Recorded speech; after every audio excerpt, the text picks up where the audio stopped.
Right. 6th term 2ல் 2வது unit மாபெரும் சிந்தனையாளர்களும் புதிய நம்பிக்கைகளும்.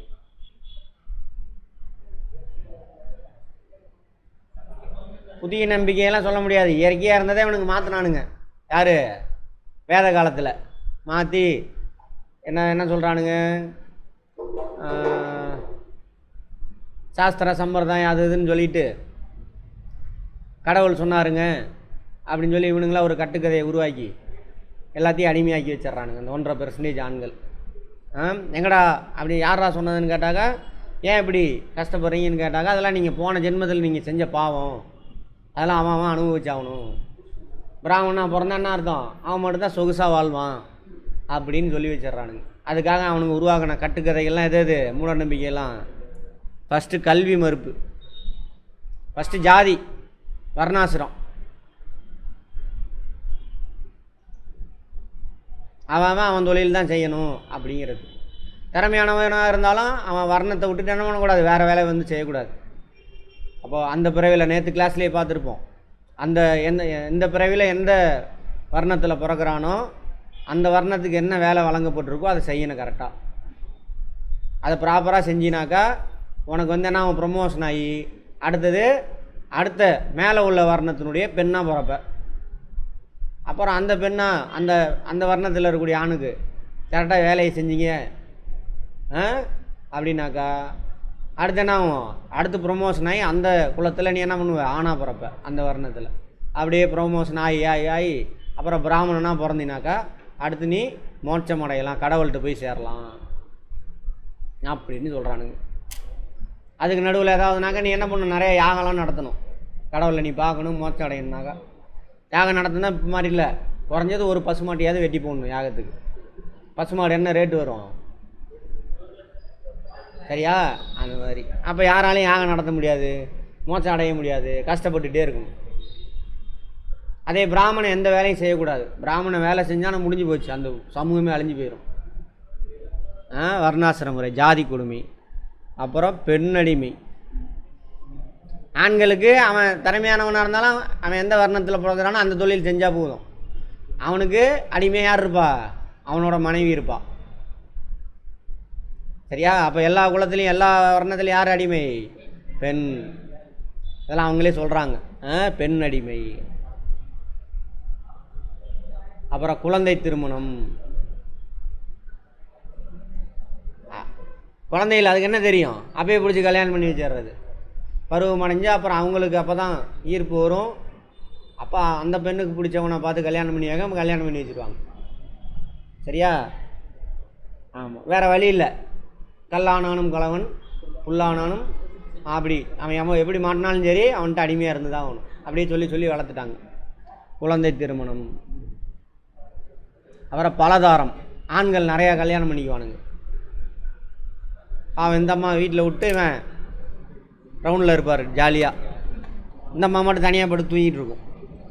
கொடுமை, பலதாரம். இதெல்லாம் அந்த திண்ணை வேத காலத்தில் இருந்த விஷயம். அப்புறம் கல்வி மறுப்பு. எல்லாத்துக்கும் கல்வியெல்லாம் கிடையாது. பிராமணர்கள் மட்டும்தான் கல்வி, ஓகேவா? சடங்கு சம்பிரதாயம்லாம் யாரும் செய்ய முடியாது, மோட்சம் இல்லை யாருக்குமே. அப்போ இவங்க எல்லோரும் யாருக்காக ஒர்க் பண்ணணும், அந்த 1.5% ஆண்களுக்காக ஒர்க் பண்ணணும். இவன் மட்டும் சொகுசாக எந்த வேலையும் செய்ய மாட்டான். பிராமணன் ஏதாவது தொழில் செஞ்சான் அப்படின்னாக்கா அடுத்த பிறவியில் பண்ணியாக பிறப்பானாமா, கடைசி வரைக்கும் இருந்திருக்கு. அதான் பெரியார் கேட்டாராம்மா, அப்போ இப்போ திரியிற பண்ணியெல்லாம் போன பிறவியில் பிராமணனா பிறந்து ஏதாவது வேலை செஞ்சுருப்பானோ அப்படின்னு கேட்டாராம்மா. ஏதோ ஒரு வேலை, ஆமாம் அப்படின்னு கேட்டாராம்மா. இதெல்லாம் வந்துச்சு. அப்புறம் என்னது, இன்னொன்று என்னது, சதி.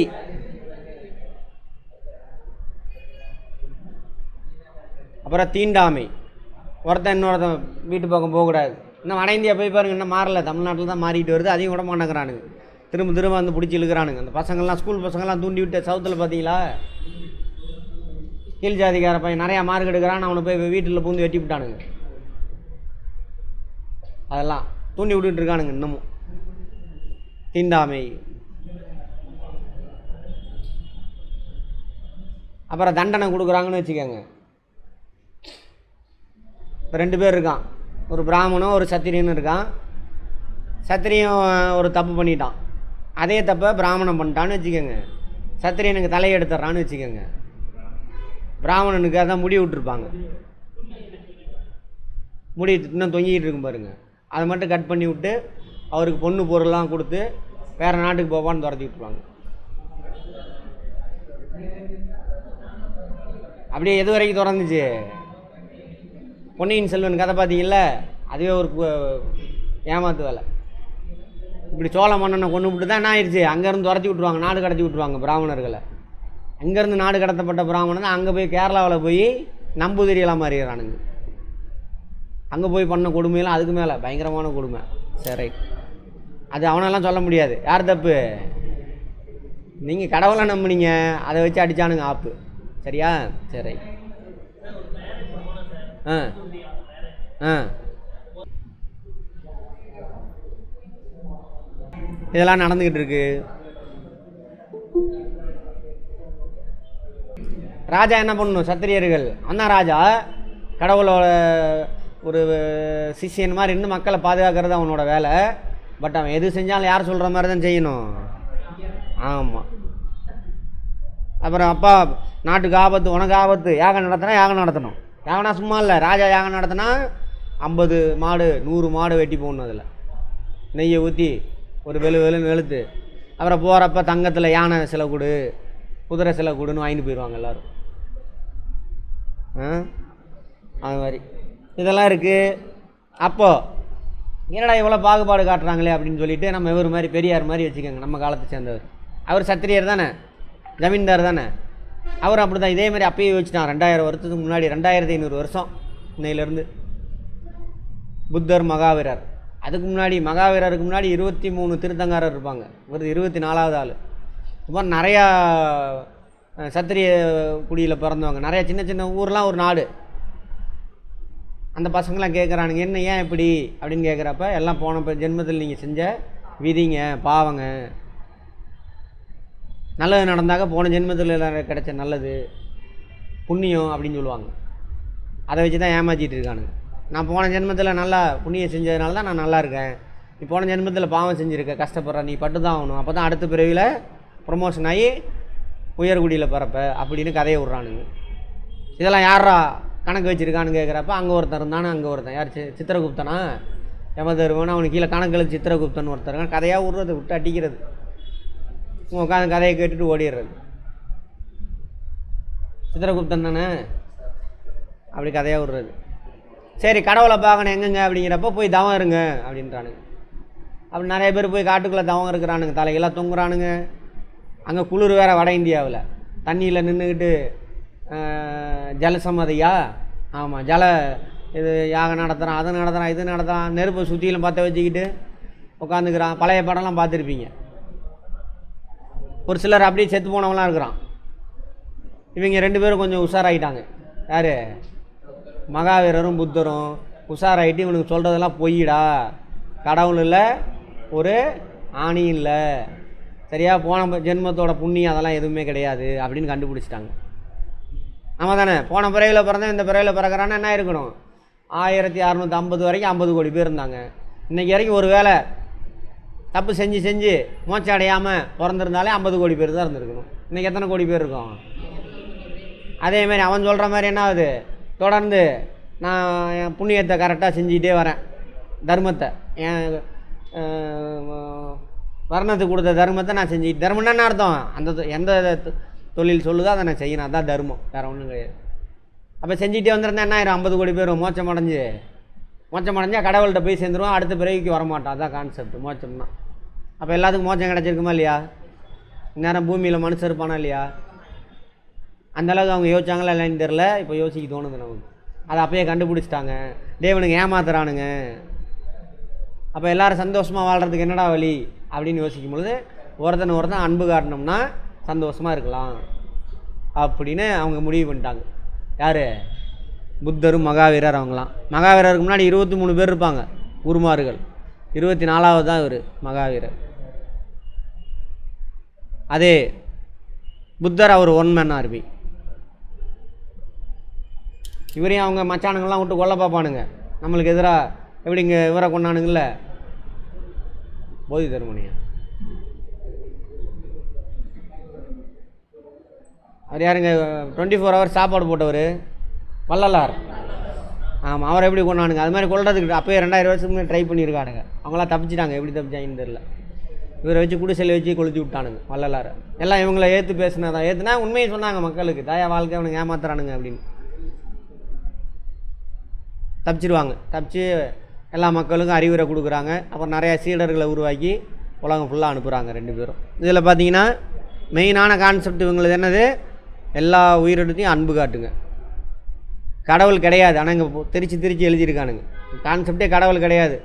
போன ஜென்மம் புண்ணியம் அதெல்லாம் எதுவும் கிடையாது, மோட்சம் அதெல்லாம் எதுவும் கிடையாது. வாழ்கிறோம், எல்லாத்துக்கிட்ட அன்பு காட்டணும்னா எல்லோரும் சந்தோஷமாக இருக்கலாம், அதான் கான்செப்ட்.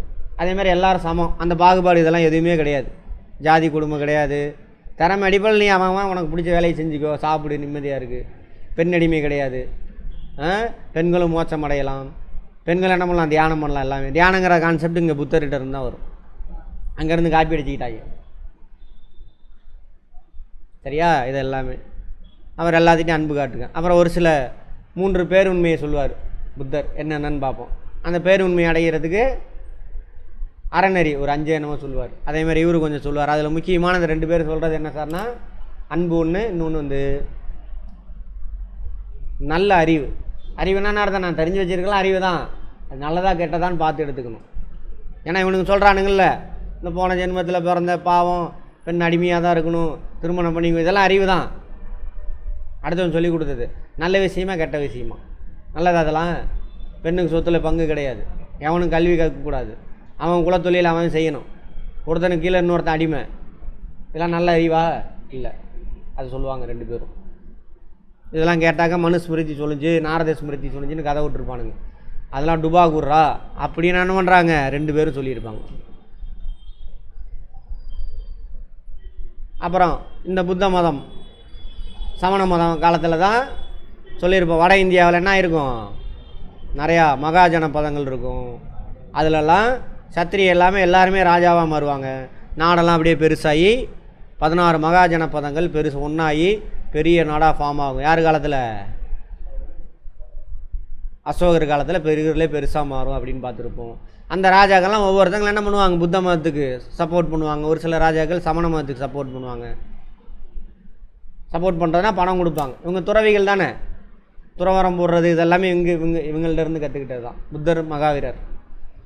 இவங்களோட வேலை என்னது, அவங்களுடைய கொள்கையில் எடுத்துகிட்டு போயிட்டு சாப்பிட மாட்டாங்க, எதுவும் பண்ண மாட்டாங்க, ஊராக மக்களுக்கு அறிவுரை கொடுத்து சந்தோஷமாக வாழுங்க, யாரையும் தொந்தரவு பண்ணாதீங்க அப்படின்னு சொல்லுவாங்க. அப்போ அவங்களுக்கு சாப்பாடு என்ன சார், மக்கள் என்ன தராங்களோ அதை சாப்பிடுவாங்க.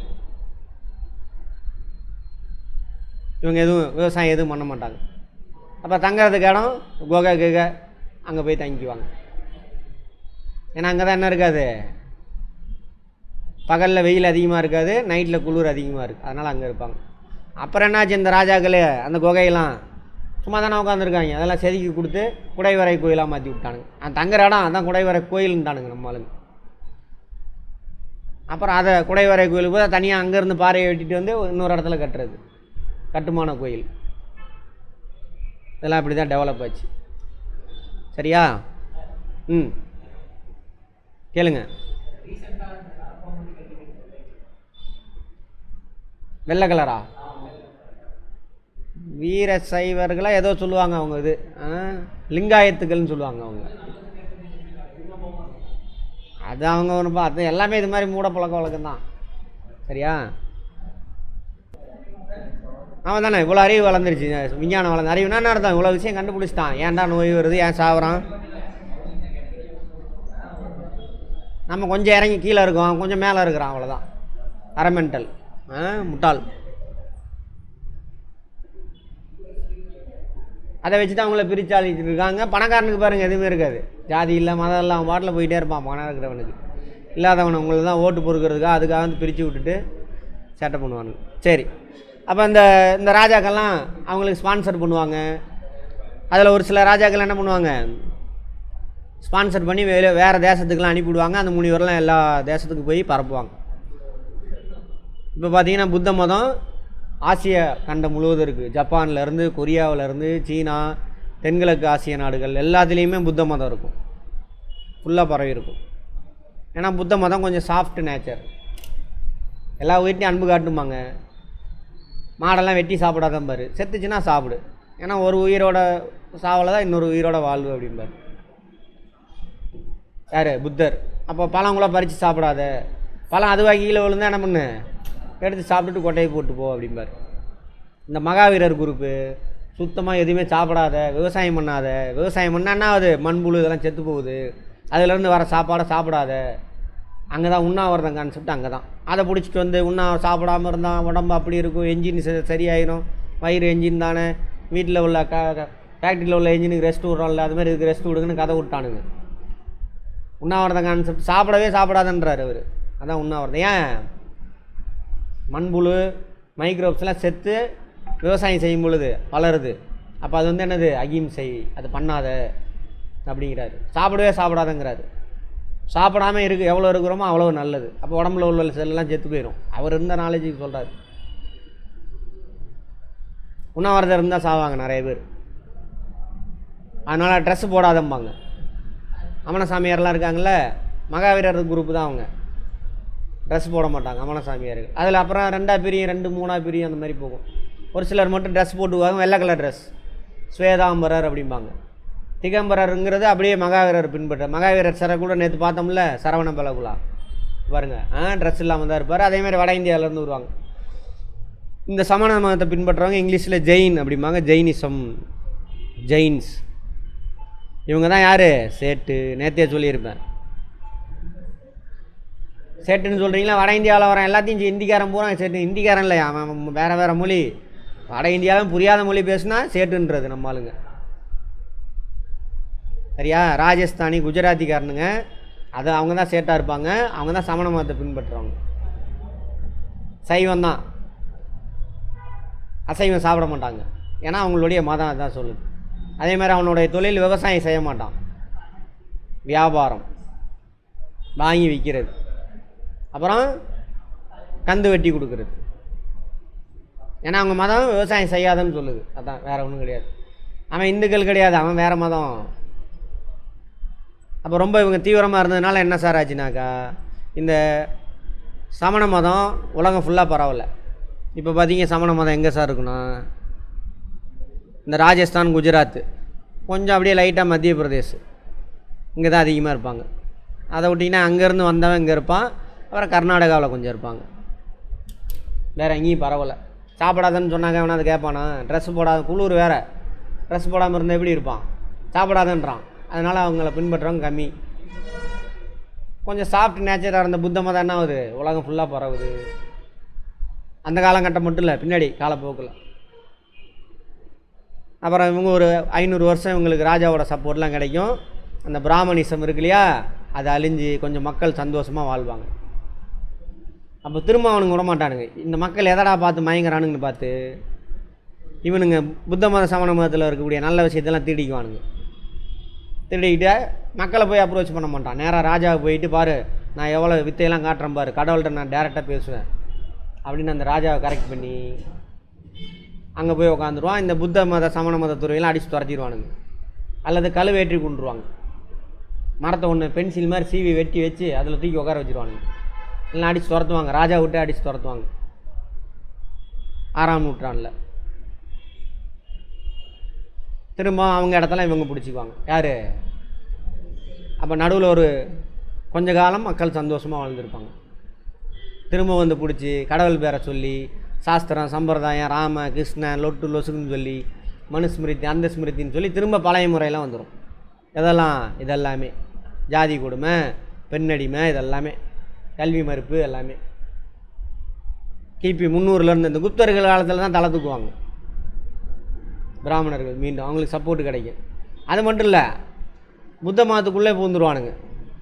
புத்த மதத்துக்குள்ளே உள்ள பூந்து புத்தர் வந்துட்டு இத்தனை பிறவி எடுத்தாருன்னு கதை விட்டுருவானுங்க. அவர் பிறவி இல்லை, கடவுள் இல்லை, அதில் மோச்சம் இல்லை, நீ எதுவும் கவலைப்படாது, எல்லாத்தையும் சந்தோஷமாக ஆளுன்னாரு. இவனுங்க அவருக்கு நிறைய பிறவி உருவாக்கி அப்புறம் அவங்க கோயிலில் ஆட்டையை போட்டு அங்கே விஷ்ணு அப்படி இப்படின்னு கதையை விட்டுருவானுங்க. பெருமாள். இந்த பெருமாள் இருக்கார்ல யார், அதே மாதிரி பிள்ளையார் சிலை வந்துட்டு இவரோட சிலையாமா. பிள்ளையார் சிலை எங்கெங்கெல்லாம் இருக்கோ அதெல்லாம் புத்தரோட சிலையாமா. அதெல்லாம் தலையை தூக்கிட்டு இதை தூக்கி வச்சுட்டானுங்க, எதை, யானை தலையை தூக்கி வச்சுட்டானுங்க. அதுக்கு ஒரு கட்டுக்கதை. அப்புறம் பெருமாள் கோயிலெலாம் இருக்குல்ல அங்கே, இது திருப்பதி புத்த மடாலயம் தான் சொல்கிறாங்க. புத்தரையே கடைவிலாக்கி அப்புறம் அப்படியே டிரான்ஸ்ஃபர் பண்ணி கொண்டுட்டு போயிட்டானுங்க. இவர் விஷ்ணுப்பா இவர் பெருமாள்பான்னு கதையை விட்டு கொண்டு போயிட்டானுங்க. இன்றைக்கி வரைக்கும் நம்ம அதை நம்பிக்கிட்டு அவன்கிட்ட அடிமையாக எல்லாத்துக்கும் அவன் பின்னாடி ஓடிக்கிட்டு இருக்கிறோம். இதுக்கு தான் வரலாறு படிக்கணும். இந்த வரலாறு தான் என்ன பண்ணுறானுங்க, திரிக்கிறதுக்காக நீட்டு, புதிய கல்விக் கொள்கை, இதெல்லாம் எதுக்கு இந்த வரலாறுலாம் நீங்கள் படிக்கக்கூடாது அப்படின்ட்டு. ரைட், மாபெரும் பிரேக் எடுத்துக்கலாமா? 1 hour ஆயிடுச்சுன்னு நினைக்கிறேன். சிந்தனையாளர்களும் புதிய நம்பிக்கைகளும். இன்ட்ரடக்ஷன் மட்டும் பார்த்துருவோம். அறிவு மலர்ச்சி காலமாக என்னது அறிவு மலர்ச்சி? முட்டாள்தனமாக சுற்றினான்னு அவனே ஒத்துக்கிட்டான். இதில் வேத காலத்தில் இதெல்லாமே நடக்கிறது எங்கே? வட இந்தியாவில். இன்னும் தென்னிந்தியாவுக்கு வரல, இங்கே நடக்குது. இதுதான் பிந்தைய வேத காலத்தினுடைய இடம், அங்கே தான் இதெல்லாம் நடக்குது. 6ஆம் நூற்றாண்டு பண்டைய இந்திய வரலாற்றில் ஒரு முக்கியமான காலகட்டம். 6ஆம் நூற்றாண்டு இதிலேருந்து எது வரைக்கும்? கிமு 600 501 வரைக்கும் ரிவர்ஸில் வரணும். இந்த 6ஆம் நூற்றாண்டு கிமு பிசி. இந்தியாவின் அறிவு ஆன்மீக வளர்ச்சியின் அடையாளம் சின்னமாக அக்காலம் விளங்கியது. ஆன்மீகம்லாம் என்னது, சும்மா கதை விட்றானுங்க, இது சும்மா அங்கே போய் இழுத்து விட்றானுங்கள. அறிவு வளர்ச்சி அங்கே தான் சிந்திக்க ஆரம்பிக்கிறான். முட்டாள்தனமாக இருந்திருக்கான். அறிவு வளர்ச்சி.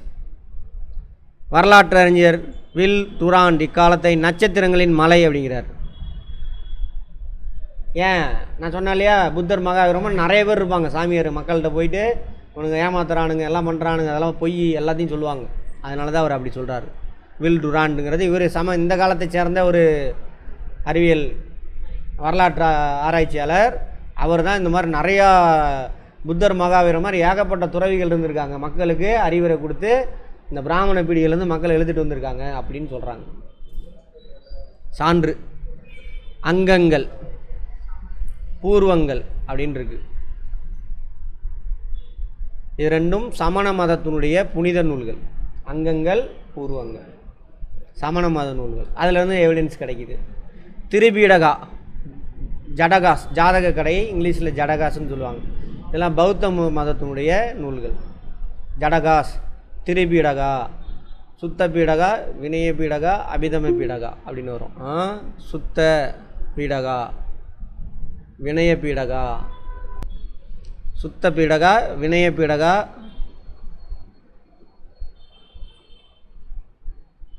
அபிதம பீடகா பின்னாடி வரும். இதெல்லாம் வந்து பௌத்த மதத்தினுடைய புனித நூல்கள். இப்போ இது இருக்குல்ல, பைபிள் குரான்லாம் இருக்குல்ல, அது மாதிரி அந்த நூல்கள். அதிலேருந்து தான் இந்த விஷயம்லாம் எடுத்திருக்காங்க. அப்புறம் ஜடகாஸ், இந்த புத்தர் வந்து இத்தனை பிறவி எடுத்தார், அந்த கதையெல்லாம் விட்டுருப்பானுங்க. அதுவும் அந்த பிராமணர்கள் தான் கொண்டுட்டு வருவாங்க. அறிவு மலர்ச்சிக்கு சமணம் பௌத்தம் ஆகிய தோன்றியிருக்குமான காரணங்கள்.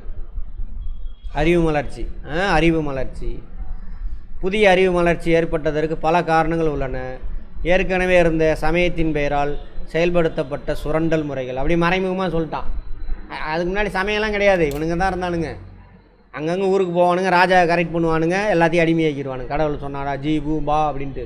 இதேமாரி ஒரு படம் இருந்துச்சு, போயிட்டு காட்டுக்குள்ளே, அந்த படம் பேர் எனக்கு தெரியல, காட்டுக்குள்ளே பூர்வக்குடி மக்கள்லாம் அடித்து பிடிச்சி தூக்கிட்டு வந்துடுவானுங்க. அவனுங்களை வச்சு என்ன பண்ணுறது, கோயில் கட்டுறது. யாரான்னு கேட்டால் உள்ளே ஒருத்தன் கொடூரமாக உட்காந்துருப்பான், அவன் தான் கடவுள் அப்படின்னு சொல்லிட்டு. அப்பாக்கா லிப்டர் மாதிரியே இருக்கும். அப்புறம் இந்த மக்களுக்கு ஒரு ஸ்டேஜில் வந்து அந்த சிந்தனை திறன் வந்து அவங்களாம் அடித்து துரத்துவானுங்க. கடவுளாது கடவுளானு எல்லாரும் கப்பல் எடுத்துகிட்டு ஓடிடுவானுங்க. எஜிப்தில் நடந்தது மாதிரி எடுத்துருப்பானுங்க. கடவுள் பேரை வச்சு தங்கத்திலே கோயில் கட்டுவானுங்க. பார்த்துருக்கீங்களா அந்த படத்தை? நம்ம நல்ல படம்லாம் ப்ரொமோஷன் ஆகாது, நம்ம தானே, நம்ம இன்ஸ்டியூட் மாதிரியே. அடுத்தது இப்படி அதான் சொல்கிறேங்க, சமயமே கிடையாது இவனுக்கு தான். வேத மதம் அப்படி வேணால் வச்சுக்கோங்க. பிராமணிசம் அவன் தான் நான் வாழ்ந்தான், மற்றவன்லாம் அடிமை. அவன் அவனுக்கு பிறகுற ஆண் குழந்தை, பெண் குழந்தையும் விட மாட்டானுங்க, படாத பாடுபடுத்திடுவானுங்க. தானே பெண் குழந்தை பிறந்தாலும் கை காலை கட்டி வீட்டுக்காரன் சேர்த்து போயிட்டானா சிதையிலே போட்டுருவானுங்க. பாருங்கள் எப்படி வாழ்ந்துருக்கானுங்க. அவையாவன பின் வேத காலத்தில் பரிந்துரைக்கப்பட்ட சிக்கலான சடங்கு வேள்விகள். நீ மோட்சம் அடைய முடியாது, அடையணும்னா குல தர்மத்தை என்ன பண்ணு செய், அப்படின்லாம் யாகம் நடத்தணும். யாகம் நடத்தினா என்ன பண்ணணும், அவ்வளோ போனால் எங்கே போவீங்க, மோட்சம் அடைய நீ கஷ்டப்பட்டு தான் ஆகணும். அதை தான் இங்கே மறைமுகமாக சொல்கிறான். அதிக அளவில் செலவு செய்ய வேண்டி இருந்த வேள்வி சடங்கு அதோட நிறுத்திக்கிட்டானுங்க. வேள்வினா நடத்தி யாகம் நடத்துறது, அவ்வளோதான். மூட நம்பிக்கைகளும் நடைமுறைகளும் சாதாரண மக்களுக்கு குழப்பமடைய செய்தன. இதெல்லாம் நம்ம சொன்னதெல்லாம் மூட நம்பிக்கை. பெண்ணடிமையிலேருந்து, விதவையிலேருந்து, கல்வி மறுப்பு, வண்ணதான் தரமாக இருந்தாலும் நீ எந்த குடியில் பிறந்தே அந்த குடி தொழிலை செய்யணும். இங்கே ஒருத்தன் கத்திட்டு கிடக்கிறான் பாரு, ஏன் குட்டி பெருமை ஊன்னுக்கிட்டு திறமை இருந்தாலும் என்ன பண்ணக்கூடாதா, மேலே போகக்கூடாதாம்மா. அப்புறம் நீ என்ன புண்ணாக்கு அரசியல்வாதியான சத்திரியனான உன் குடி தொழிலில் போய் செய்ய வேண்டியது தானே. காரில் ஏசி காரில் சுற்றிக்கிட்டு தரான் உங்கள் உழைப்பில் ஏமாற்றிக்கிட்டு. சரி, வேள்வி சடங்குகளுக்கு அவனும் தான் இன்னொருத்தன் அந்த அந்த அந்த பக்கம் காசு வாங்கிட்டு இவன் டேரெக்டாக ஆட்டுக்குட்டி தெரியுது, இன்னொருத்தன் தெரியுறான் டம்ளரு. ஆமாம், மறைமுகமாக மக்களை ஏமாத்துறவன் இவனா புலின்னு தெரியும். அந்த டம்ளர் யார், பசுந்தோல் போர்த்திய புலி. அவன்கிட்ட காசு வாங்கிட்டு அவனை திட்டுற மாதிரி உங்கள்கிட்ட ஓட்டு வாங்கிடுவான். ஆமாம், வேள்வி சடங்குகளுக்கு மாற்றாக கற்பிக்கப்பட்ட உபநிட தத்துவங்களும் சாதாரண மக்களால் புரிந்து கொள்ள இயலவில்லை. உபநிடங்கள் வந்துடுச்சுல, அந்த வேதத்தில் இருக்கிறதுக்கு மாற்றாக இதையும் சொல்லி கொடுக்குறானுங்க. வேதத்தில் ரொம்ப இதாக இருக்குது. உபநிடங்கள் என்ன ஆகுனாக்கா குருவும் சிஷ்யனும் உட்காந்து பேசிக்கிற மாதிரி இருக்கும், அறிவுரை கூறுற மாதிரி இருக்கும். அதையும் பொதுமக்களால் புரிஞ்சிக்க முடியலன்னு கதை விட்றானுங்க. அடிமை முறை, ஜாதி முறை, பாலியல் பாகுபாடு. பாலியல்னா என்னது, ஆண் பெண் பாகுபாடு. ஆணுக்கு அடிமையாக தான் பெண்கள் இருக்கணும். அந்த மாதிரி புதிய விழிப்புணர்வு தோன்றுவது காரணம். இதெல்லாம் அப்போ எல்லா மக்களும் அந்த 1.5% ஆண்கள் மறைமுகமாக சொல்லியிருக்கானுங்க. அந்த 1.5% ஆண்களை தவிர மற்றவன் எல்லாருமே எப்படி இருக்கணும், படாத அவஸ்தை பண்ணணும், அவனுக்கு அடிமை. இதெல்லாம் தான் காரணம். அப்போ என்ன ஆகுது, கேள்வி கேட்க ஆரம்பிக்கிறாங்க. அப்படி உருவானதான் சமண மதம். 24 தீர்த்தங்காரர்கள், அதாவது குருமார்கள். சரி, இதை பிரேக் எடுத்துக்கங்க, போயிட்டு வந்து இதை பார்ப்போம். 1/4 மணி நேரம் டக்குன்னு போயிட்டு வரணும்.